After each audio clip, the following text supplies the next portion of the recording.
Welcome, one and all, to The Late Show. I'm your host, Stephen Colbert. You know, folks, every night I come out here and I do a monologue. This is one of those nights. Let's rip the Band-Aid off. The Taliban have taken over Afghanistan. The U.S. has been there for 20 years. We spent $2 trillion. We trained a 300,000-man strong Afghan army. And the Taliban took it over in 10 days. The country is complete chaos. Yesterday, the streets of Kabul were jammed with cars trying to get out of the city. People flooded the airports trying to get a plane out of the country. And here's a military helicopter evacuating from Kabul, which has been compared to this photo of the U.S. military leaving during the fall of Saigon. Not a flattering comparison. You never want to see this review. The food was excellent, and the lineup to the salad bar was like the fall of Saigon. 4 stars.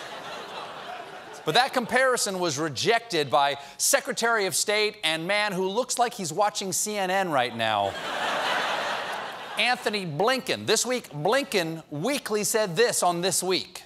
This is manifestly not Saigon. True, in Saigon, they speak Vietnamese. Now, contrary to everything they've ever done or said, the Taliban have promised that this time they're going to respect women's rights. But the crackdowns already began. At a bank in Kandahar, armed Taliban gunmen forced women working there to leave the bank and told them male relatives could take their place. That is awful. Also, not good hiring practice. Mr. Wilson, unfortunately, as a woman, I cannot perform your open heart surgery today, but you'll be in great hands with my cousin Dylan. No, he's not a doctor, but he does have a penis. Yes.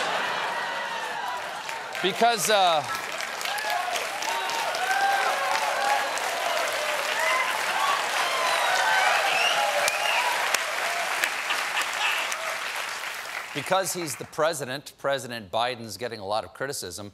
Here's ABC's Martha Raddatz. You also had a really massive intelligence failure here, that the U.S. did not realize how quickly the Taliban could take over. Massive intelligence failure. That's got to sting when people describe your foreign policy the same way they describe Ron DeSantis.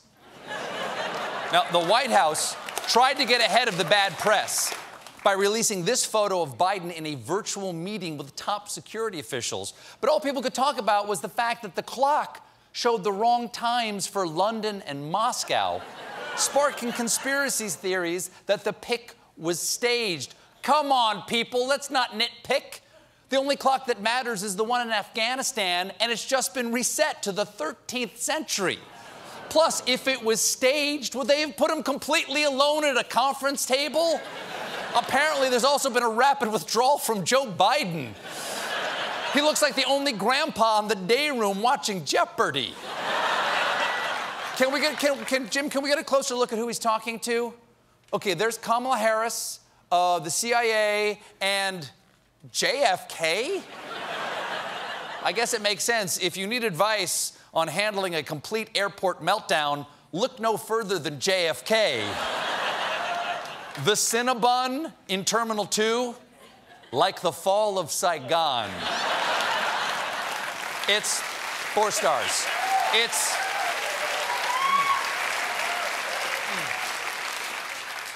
It's hard to argue that the White House didn't shank the withdrawal. Take a look at this clip from Biden on July 8th.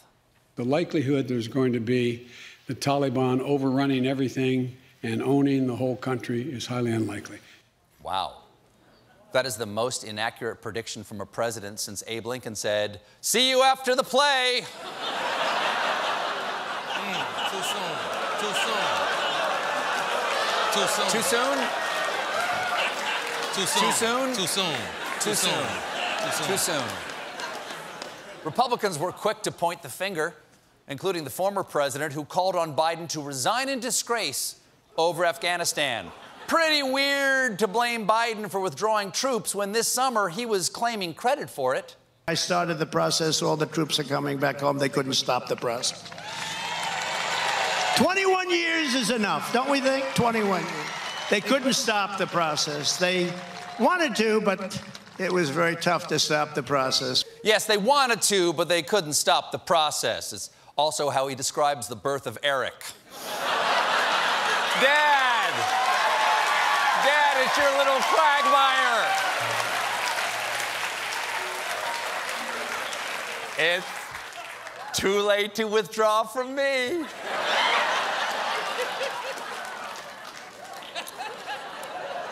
I will say this. The former president is right about one thing. His policies are equally responsible for the Taliban's takeover. After all, he reduced our troop presence from 15,000 to 2,500.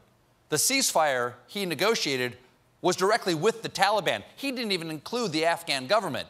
Then he went back and convinced the Afghan government to release 5,000 Taliban prisoners, many of whom are currently fighting in Kabul, while also agreeing to pull all troops out by May 1st. So you can't put all the blame for a debacle you helped set the stage for. That's like Andrew Lloyd Webber calling Cats a terrible movie.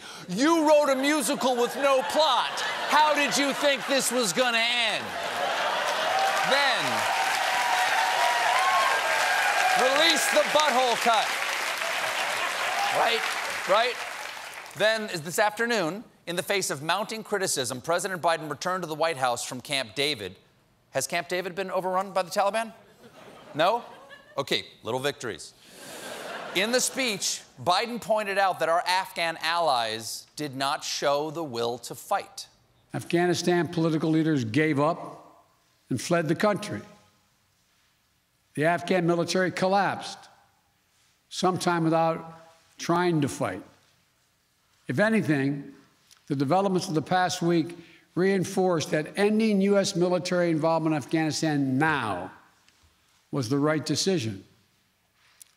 American troops cannot and should not be fighting in a war and dying in a war that Afghan forces are not willing to fight for themselves. He's right. We've had troops there for 20 years. They fought. They sacrificed. Their families sacrificed so that we wouldn't have a terrorist attack in America planned in a foreign country. Why should our soldiers be fighting radicals in a civil war in Afghanistan? We've got our own on Capitol Hill. Then Biden pointed out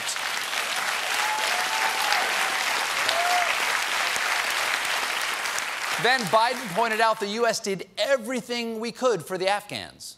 We gave them every tool they could need. We paid their salaries, provided for the maintenance of their Air Force. We gave them every chance to determine their own future. What we could not provide them was the will to fight for that future. Just a thought. Maybe we should have checked with the Afghan army if they had the will before we gave them the tools and the weapons, because now the Taliban has the will and the weapons. And the former Afghan army soldiers are at home rubbing Miracle-Gro on their face, trying to squeeze out a beard by dawn. And in the end, Biden argued that whenever we pulled out, the Taliban would have taken over.